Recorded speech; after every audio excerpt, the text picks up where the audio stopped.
کہا جاتا ہے کہ یہ جو آیت نازل ہوئی یہ حضرت عمر کے بارے میں بھی ہوئی، کیونکہ حضرت عمر نے اس رات پہلے تو سحری کر لی جیسے سحری کرتے تھے وہ لوگ عشاء سے پہلے، پھر آپ نے عشاء کی نماز پڑھی اور اس کے بعد آ کر اپنی بیوی سے ہم بستری کر لی۔ تو صبح میں آپ صلی اللہ علیہ وسلم کے پاس آ گئے اور کہا کہ یہ مجھ سے بڑا مسئلہ ہو گیا ہے، عشاء کی نماز کے بعد میں نے ہم بستری کر لی۔ تو عشاء کی نماز کے بعد بھی نہیں کرنی ہوتی تھی، ٹھیک ہے۔ تو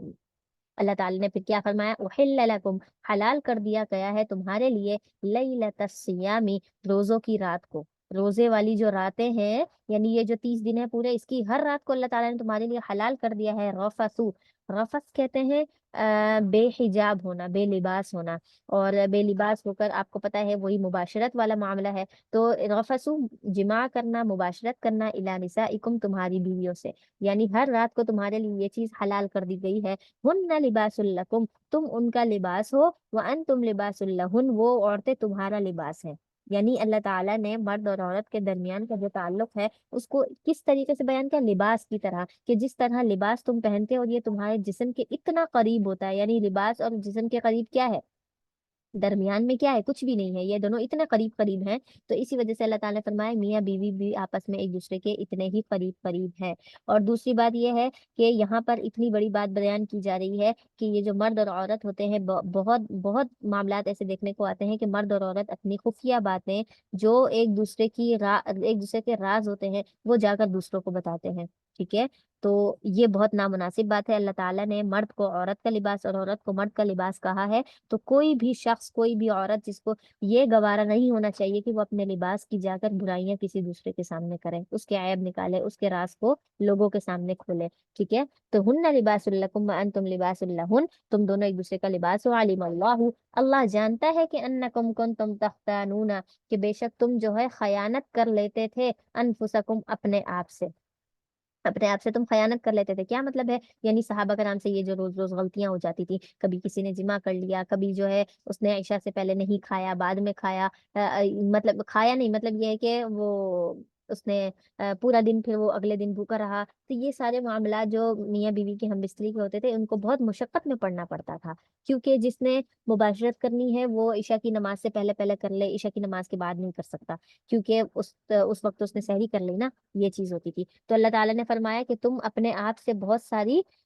جو ہے وہ خیانت کر جاتے تھے۔ خیانت کا کیا مطلب ہے کہ تمہیں ایک دفعہ روک دیا گیا تھا کہ بیویوں کے پاس نہیں جانا اس وقت میں، لیکن پھر بھی تم جاتے تھے، تو یہ خیانت تم سے ہو جاتی تھی۔ تو اللہ تعالیٰ نے کیا کیا، فتاب علیکم، تمہیں معاف کر دیا، وعفا عنکم، اور درگزر کر دیا۔ مطلب یہ ہے کہ اللہ تعالیٰ نے اس بات کو پلٹ دیا اور تمہارے لیے یہ چیز کو حلال قرار دے دیا کہ رات میں جس وقت بھی تم یہ کام کرنا چاہو کر لو۔ فالآن باشروہن، بس اب تم جو ہے ان سے مباشرت کر سکتے ہو، یعنی عورتوں کے پاس اب تم جا سکتے ہو۔ وابتغوا، اور تم خواہش رکھو اس بات کی کہ ما کتب اللہ لکم، اللہ تعالیٰ نے تمہارے لیے جو لکھ دیا ہے، یعنی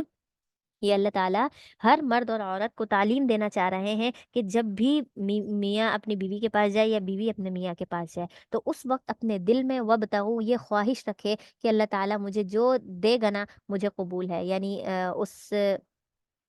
اس معاملے کے بعد جو پیدا ہونے والی اولاد یا لڑکا یا لڑکی ہے جو بھی ہے اللہ تعالیٰ مجھے دے گا، وہ اس کی خواہش رکھے، ٹھیک ہے۔ جب بھی مباشرت کرے اس کی خواہش رکھے۔ تو کتب اللہ لکم، اللہ تعالیٰ نے جو کچھ تمہارے لیے رکھا ہے اس کی خواہش کرو۔ وکلوا، اور کھاؤ، واشربوا، اور پیو، حتی یتبین لکم الخیط الابیض، یہاں پر اللہ تعالیٰ نے آسانی کر دی کہ تم نے کیا کرنا ہے، اب تم کھا پی سکتے ہو، کس وقت میں، عشاء کے بعد بھی کھا سکتے ہو، سو کر اٹھنے کے بعد بھی کھا سکتے ہو۔ پہلے تو یہ ہوتا تھا کہ اگر کوئی سو گیا تو اٹھنے کے بعد دوبارہ نہیں کھا سکتا،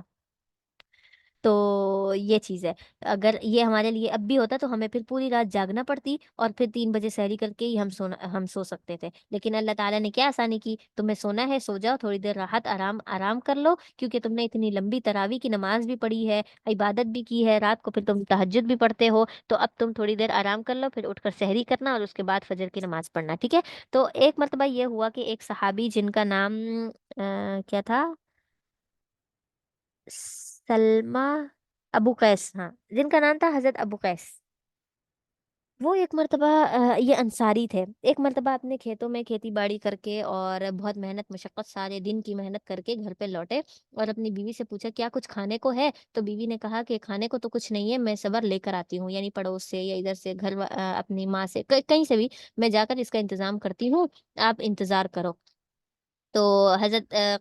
ابو قیس جو تھے وہ ان کا انتظار کرتے کرتے ظاہر ہے دن کے تھکے ہوئے تھے، سو گئے۔ اب جب ان کی بیوی آئی تو دیکھا یہ کیا ہو گیا، انا للہ پڑھا انہوں نے اور کہا کہ میرے شوہر تو سو گئے ہیں اور ہمارے لیے جو سحری کا حکم ہے وہ سونے سے پہلے پہلے تک ہے، جاگنے کے بعد تو کوئی سحری کر نہیں سکتا۔ اب یہ بڑی پریشان ہو گئی کہ میرے شوہر نے آج پورا دن روزے سے گزارا اور پھر اگلا دن اس نے سحری کیے بغیر پورا کیسے روزے سے رہیں گے، اور کام بھی کرنے ہوتے ہیں، مشقت، کھیتی باڑی بہت بھاری کام ہے۔ تو یہ بڑی پریشان ہوئی اور صبح ہوئی،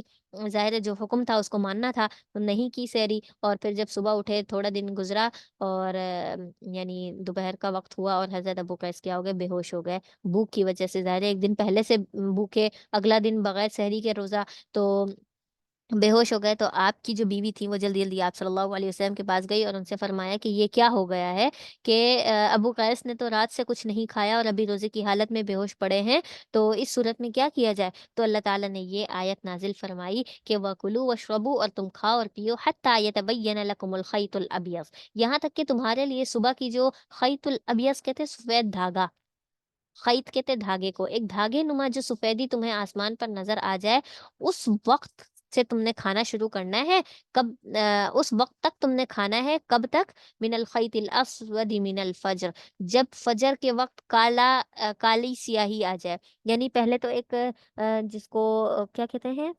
شفق، شفق کا وقت، صبح صادق کا وقت جس کو کہتے ہیں، صادق کے وقت میں ایک سفیدی ہوتی ہے، اس سفیدی سے تم نے کھانا شروع کرنا ہے، اور جب وہ سفیدی ختم ہو جائے اور پورا آسمان جو ہے وہ کالا ہو جائے، فجر کا وقت ہو جائے، تو اس وقت تم نے کھانا اپنا روک دینا ہے۔ تو یہ اب حکم ہے ہمارے لیے بھی جو ہم کرتے ہیں، یعنی صبح صادق سے ہم کھانا شروع کرتے ہیں اور پھر ہم فجر تک کیا اپنا انتظام کرتے ہیں سحری کا، ٹھیک ہے؟ تو اس کے بعد ثم اتم الصیام الی اللیل، پھر تم اپنے روزے کو رات تک پورا کرو، یعنی صبح وہ سحری کا ٹائم بتا دیا، اس کے بعد تم نے رات تک روزہ رکھنا ہے، رات کون سی؟ مغرب کی اذان تک۔ ولا تباشروہن، اور تم مباشرت مت کرو، وانتم عاکفون، اس حالت میں کہ تم کیا ہو؟ عاکف، یعنی کیا کہتے ہیں اس کو؟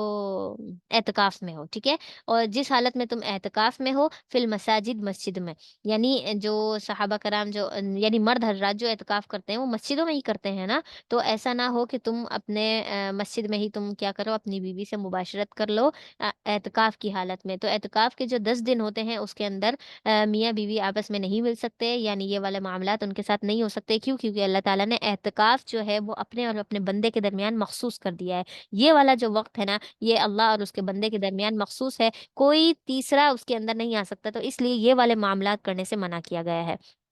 ہاں، باقی کے جو 20 دن ہیں اس کے اندر تم کیا کرو گے؟ اپنی بیوی سے مباشرت بھی کر سکتے ہو، اس کے قریب بھی جا سکتے ہو، یعنی جو کرنا چاہو وہ کر سکتے ہو۔ یہ 10 دن جو ہے اور یہ 10 دن بھی ان لوگوں کے لیے جو عاکف ہیں، ٹھیک ہے، جو اعتکاف والے ہیں، ایسا نہیں ہے کہ ہر ایک کے لیے یہ 10 دن منع ہو، تو صرف اعتکاف والوں کے لیے۔ تو ایسا ہے کہ آپ صلی اللہ علیہ وسلم نے جب رمضان کے روزے فرض ہوئے تو آپ صلی اللہ علیہ وسلم کیا کرتے تھے؟ کبھی تو پورا پورا رمضان اعتکاف میں بیٹھتے تھے 30 دن، اور کبھی 20 دن بیٹھتے، اور جو آپ صلی اللہ علیہ وسلم کا جو زیادہ عمل تھا وہ آخر کے 10 دن ہی تھا، ٹھیک ہے؟ 10 دن ہی اعتکاف میں تھا، اور آپ کو پتا ہے اعتکاف کا جو وقت ہوتا ہے، اعتکاف کا مطلب کیا ہوتا ہے؟ ایک نماز سے دوسری نماز تک کا انتظار کرنا، کسی ایک جگہ کو عبادت کے لیے مخصوص کر دینا، ٹھیک ہے؟ تو اس کے بارے میں ہمارے علماء کہتے ہیں کہ اگر کوئی شخص عام دنوں میں بھی اعتکاف کی نیت کرے تو اس کو ثواب ملے گا۔ کس طریقے سے؟ کہ دیکھیں ہم تو جیسے خواتین ہیں، ہمارے لیے تو یہ کام کا وقت ہوتا ہے، عصر کا وقت نا، روزے داروں کے لیے افطار بنانا اور یہ سب کچھ، یہ بھی بہت بڑے فضیلت والا کام ہے کہ اللہ تعالیٰ نے عورتوں سے یہ ذمہ داری لی ہے کہ تمہارے گھر کے جتنے بھی لوگ ہیں ان کے لیے کھانا بناؤ، ان کے لیے افطاری کا انتظام کرو، کیونکہ بھوکوں کو کھانا کھلانا، خاص طور پہ روزے داروں کو کھانا کھلانا تو بہت فضیلت والی بات ہے، تو اس پہ تو ہمیں ثواب مل ہی جاتا ہے، ٹھیک ہے؟ لیکن اگر عام دنوں میں ایسا ہے کہ ہم نے ظہر کی نماز کا وضو کیا ہے اور ہم جائے نماز پر آئے ہیں، تو جائے نماز پر آ کر ہم اعتکاف کی نیت کر لیں کہ اللہ اس جائے نماز، یعنی جائے نماز کی جو جگہ ہے یہ میرے لیے مسجد ہے، اس مسجد میں جب تک بیٹھی ہوں اعتکاف کی نیت سے بیٹھی ہوں، اور جب میں یہاں سے کھڑی ہوں گی یعنی نماز پڑھ لوں گی، دعا پڑھ لوں گی، یا کوئی سورت پڑھنی ہے، کوئی استغفار کی تسبیح پڑھنی ہے، درود شریف جو بھی پڑھنا ہے، وہ سب اس اعتکاف کے وقت میں آ جائے گا۔ جب آپ کی ہو جائے، دعا کر کے آپ کھڑی ہو جائے، تو آپ کو اس میں اعتکاف کا ثواب پورا پورا ملے گا، ٹھیک ہے؟ درمیان میں آپ نے اٹھنا نہیں ہے،